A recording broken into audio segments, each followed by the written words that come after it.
9వ డివిజన్లో పర్యటించిన మాజీ మంత్రి డాక్టర్ పొంగూరు నారాయణకి ఘన స్వాగతం పలికిన డివిజన్ నాయకులు, కార్యకర్తలు. ఎమ్మెల్యేగా తనకు, ఎంపీగా వేమిరెడ్డికి ఓటేయాలని విన్నపం. అరాచక పాలన సాగిస్తున్న జగన్ను సాగనంపేందుకు ప్రజలు సిద్ధమైపోయి ఉన్నారని మాజీ మంత్రి డాక్టర్ పొంగూరు నారాయణ అన్నారు. బాబు షూరిటీ భవిష్యత్ గ్యారంటీ కార్యక్రమంలో భాగంగా ఆయన నెల్లూరు నగర నియోజకవర్గ పరిధిలోని 9వ డివిజన్లో కుసుమ హరిజనవాడ తదితర ప్రాంతాల్లో పర్యటించారు. డివిజన్ టీడీపీ నాయకులు, కార్యకర్తలు, స్థానికులు పూల వర్షం కురిపిస్తూ నారాయణకు ఘన స్వాగతం పలికారు. ప్రతి ఇంటికెళ్లి తెలుగుదేశం ప్రభుత్వం హయాంలో జరిగిన అభివృద్ధి, సంక్షేమాన్ని ప్రజలకు ఆయన తెలియజేశారు. రానున్న ఎన్నికల్లో సైకిల్ గుర్తుకి ఓట్లు వేసి నన్ను ఎమ్మెల్యేగా, ఎంపీగా వేమిరెడ్డి ప్రభాకర్ రెడ్డిలకు అండగా నిలవాలని ఆయన ప్రజల్ని కోరారు. ఈ సందర్భంగా డాక్టర్ పొంగూరు నారాయణ మాట్లాడుతూ వైసీపీ ప్రభుత్వానికి పరిపాలన విధానం చేతకాక రాష్ట్రాన్ని, భావితరాల భవిష్యత్తును సర్వనాశనం చేశారని మండిపడ్డారు. ప్రజా పరిపాలన అంటే భవిష్యత్తు తరాలను దృష్టిలో పెట్టుకొని రాష్ట్రాభివృద్ధి లక్ష్యంగా ముందుకెళ్లాలని చెప్పారు. అలా జరగాలంటే రాష్ట్రంలో పరిశ్రమలు రావాల్సిన అవసరం ఎంతైనా ఉందన్నారు. హైదరాబాద్లోని మాదాపూర్లో నిర్మించిన ఆ ఒక్క బిల్డింగే లక్షల మందికి ఉద్యోగ అవకాశాలు కల్పించిందని తెలిపారు. పిల్లల భవిష్యత్తు బాగుండాలంటే పరిశ్రమలు రావాలని, అందుకు రాష్ట్రంలో ప్రశాంత వాతావరణం ఉండాలని చెప్పారు. అంటే ప్రభుత్వానికి ప్రజా పరిపాలన చేయటం రాదు. ప్రజా పరిపాలన అంటే పేదల, నిరుపేదలకు సంక్షేమాలు చేస్తూ పిల్లల భవిష్యత్తును దృష్టిలో పెట్టుకొని రాష్ట్రాన్ని అభివృద్ధి చెందించాలి.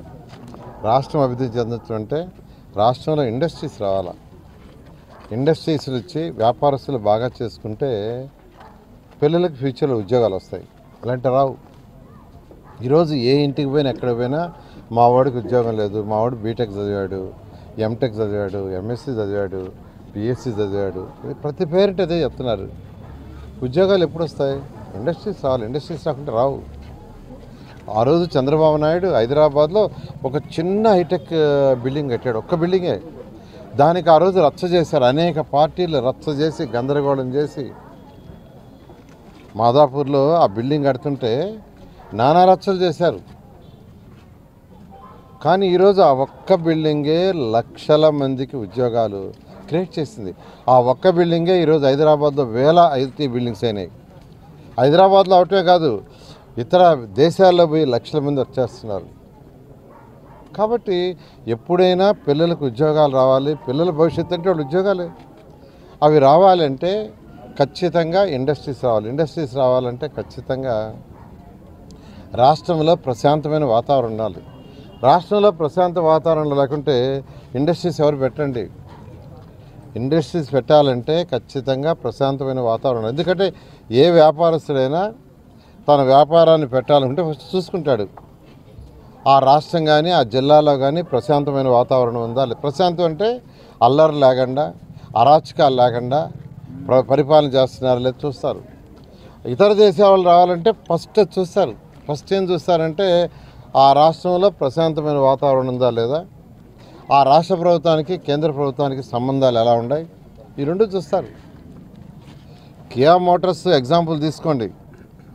అనంతపురంలో కియా మోటార్స్ పెట్టించారు.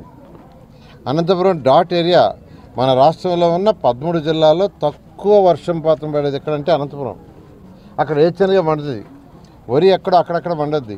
మెజారిటీ ఏరియా ఏచనకి 3 తడులు చాలు. వరిలాగా నీళ్లు పారబడలేదు. అక్కడ పండేది ఏచనకే. అక్కడ ఎక్కువ ప్రజలు బెంగళూరుకి వెళ్ళిపోతుంటారు ఉద్యోగాలకి బెంగళూరుకి వెళ్తుంటారు. చిన్న చిన్న పనులు చేసుకోవటానికి, కూలీ నాలి చేసుకోవటానికి.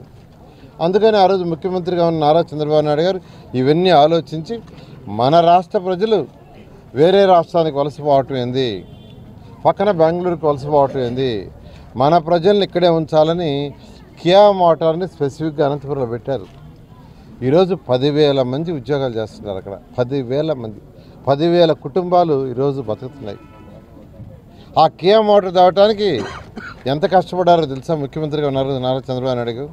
వాళ్ళ దేశం పోయి, వాళ్ళ దేశంలో యొక్క మోటార్స్ రిక్వెస్ట్ చేసి, వాళ్ళ ఫ్యాక్టరీ అంతా విజిట్ చేసి, వాళ్ళని మళ్ళీ ఇక్కడికి రమ్మని, మీకు కావాల్సిన సదుపాయాలన్నీ చేస్తామని వాళ్ళకి ల్యాండు, వాటరు, రోడ్స్, ఎలక్ట్రిసిటీలో సబ్సిడీ ఒక 5 years ఇవన్నీ చేస్తే వాళ్ళు వచ్చారు. ఊరికే రాలా, ఎవరు రారు, అంత తేలిక రారండి. అలా చేస్తే వచ్చి ఈరోజు 10,000. మళ్ళీ వాళ్ళు ఎక్స్పాన్షన్ చేయాలంటే ఈ యొక్క జగన్మోహన్ రెడ్డికి భయపడి పోయి చెన్నైలో చేశారు. ఇక్కడ ఎక్స్పాన్షన్ చేస్తే ఇంకో 10,000 మందికి ఉద్యోగాలు వచ్చాయి. ఈ అరాచక పాలన చూసి భయపడిపోయారు, ఈ అరాచక పాలన చూసి. కాబట్టి ఈ అరాచక పాలన పోవాలంటే మనందరూ ఖచ్చితంగా 2024లో ఆయన సాగనంపాలా. సాగనంపుతున్నారు అందరూ. ఆల్రెడీ రాష్ట్రం అంతా స్ప్రెడ్ అయిపోయింది. జగన్మోహన్ రెడ్డిని సాగనంపేస్తున్నారని. అయితే మనం నెల్లూరు సిటీ తీసుకుంటే మీకు అందరికీ తెలుసు, 2014 నుంచి 19 దాకా ఎలా డెవలప్ చేసింది, 19 నుంచి 21-24 వరకు ఏం చేసింది మీకు తెలుసు, మీకు అందరికీ తెలుసు. ఎండ్ రోడ్లు వేసింది తెలుగుదేశం ప్రభుత్వంలో. అండర్గ్రౌండ్ సివరేజ్ 90% పూర్తి చేసి ఇంకా జస్ట్ 10% ఉంది. ప్రతి ఇంటి బాత్రూమ్ నుంచి, కిచెన్ నుంచి, వంటగది నుంచి కనెక్షన్స్ అండర్గ్రౌండ్కి ఇస్తే దోమలనే ఉండవు. ఎందుకంటే ఆ కనెక్షన్స్ ఇస్తే సైడ్ కెనాల్స్లో నీళ్ళు ఉండవు. ఇంకా ఈరోజు ఏదైతే డ్రైన్స్ మీరు సార్ కాలువలు తీయించండి, తర్వాత ముందు కొట్టించండి అంటున్నారో దాంట్లో నీటి చుక్కుండవు. ఎందుకంటే అన్ని నీళ్లు భూమి లోపల ఎక్కడికి వెళ్ళిపోతాయి.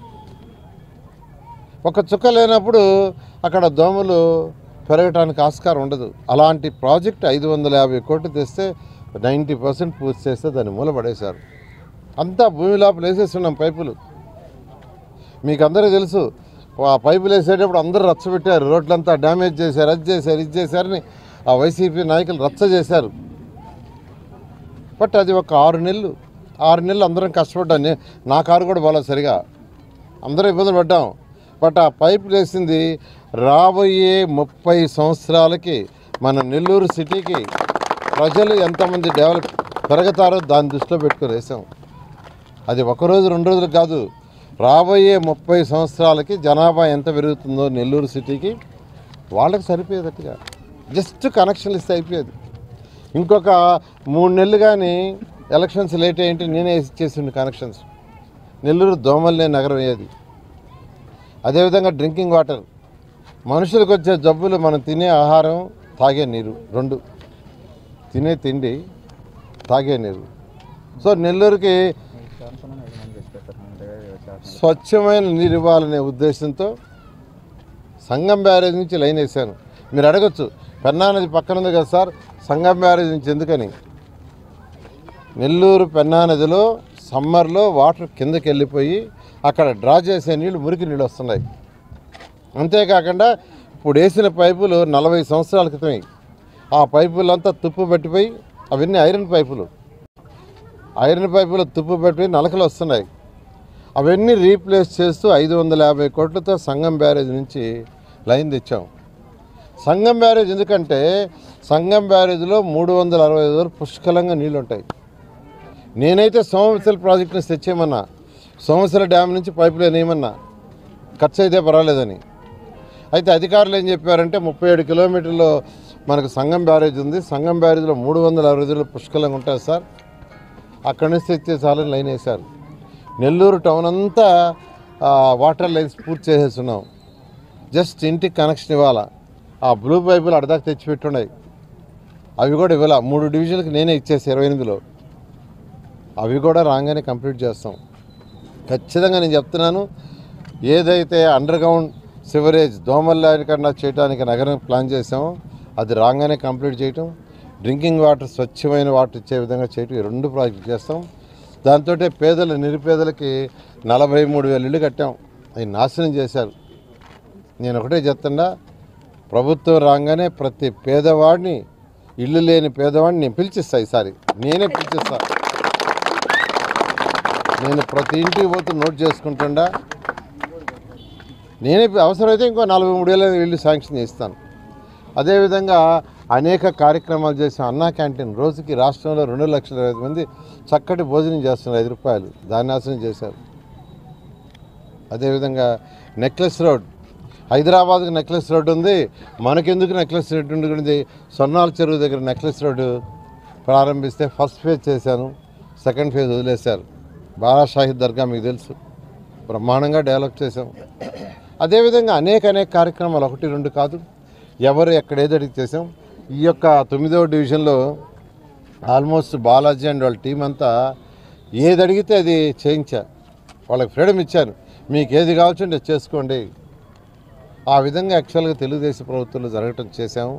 అయితే ఈ యొక్క ప్రభుత్వంలో అరాచకం, ఎవరిని ఎప్పుడు అరెస్ట్ చేస్తావా, ఎవరిని ఎప్పుడు జైల్లో పెడతావా, ఇది చెప్తే వాడికి వేరే ఆలోచన లేదు. కాబట్టి ఖచ్చితంగా 2024లో ప్రజలు సాగనంపడానికి ప్రిపేర్ అయ్యారు.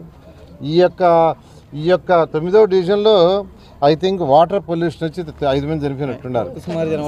కుసుమార్జున వాళ్ళలో వాటర్ పొల్యూషన్ వచ్చి 5 మంది చనిపోయారు 6 నెలల క్రితం. అంటే ప్రతి ఒక్క మనిషి ప్రాణం చాలా విలువైందండి.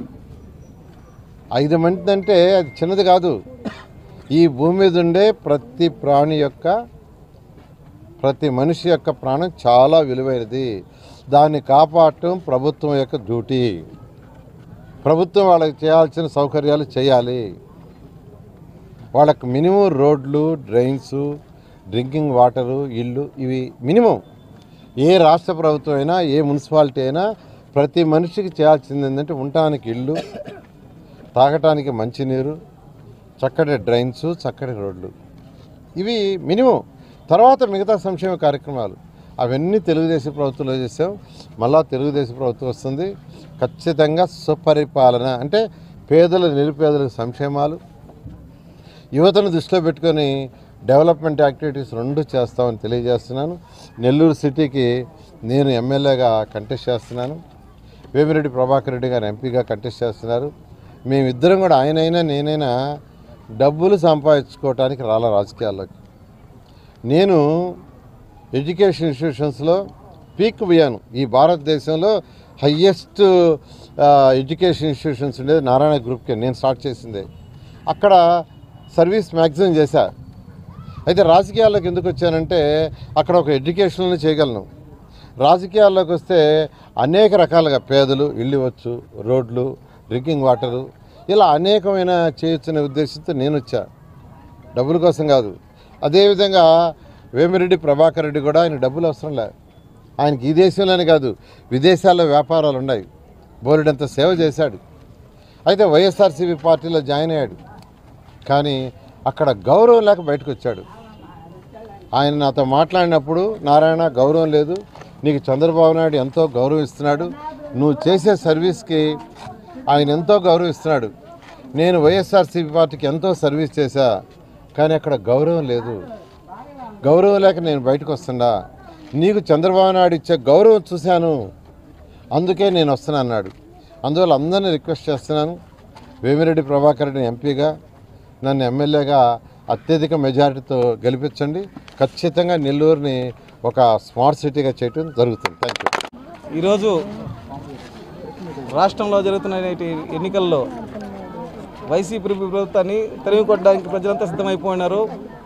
దానిలో భాగంగా నెల్లూరు నగరంలో మా నారాయణ సార్ గారికి 1,00,000 ఓట్ల మెజార్టీ లక్ష్యంగా ఈ ఎన్నికలు జరుగుతున్నాయి. గెలుపు అనేది ఇప్పుడు నిర్ణయం అయిపోయింది.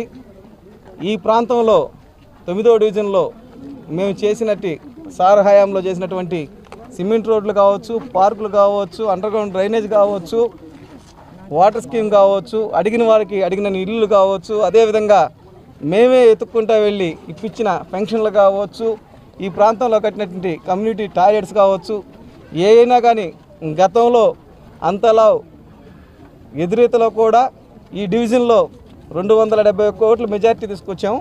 అదేవిధంగా ఈసారి అయితే దాదాపు 4 నుంచి 5,000 మెజార్టీ వచ్చే పరిస్థితులు అయితే ఉన్నాయి ఈ డివిజన్లో. ఎందుకంటే గతంలో చేసిన అభివృద్ధి దానికి ఒక్కొక్కరి ఆస్తుల విలువలు పెరిగాయి. 1,00,000 రూపాయలు ఉండే ఆస్తి ఈరోజు అంకణం 3 లక్షల దాకా అయిందంటే అది కేవలం నారాయణ సార్ ఆ రోజు మాకు ఫ్రీ హ్యాండ్ ఇచ్చి డెవలప్మెంట్ చేయించడం వల్ల ఈ ప్రాంతంలో అంత అభివృద్ధి చేయగలిగాం. రాబోయే ఎన్నికల్లో నెల్లూరు నగరంలో 1,00,000 ఓట్ల మెజార్టీలో ఖచ్చితంగా 5,000 దాదాపు 5,000 అయితే మాత్రం ఈ డివిజన్ నుంచే ఉంటుందని చెప్పి మాత్రం తెలియజేసుకుంటున్నాం.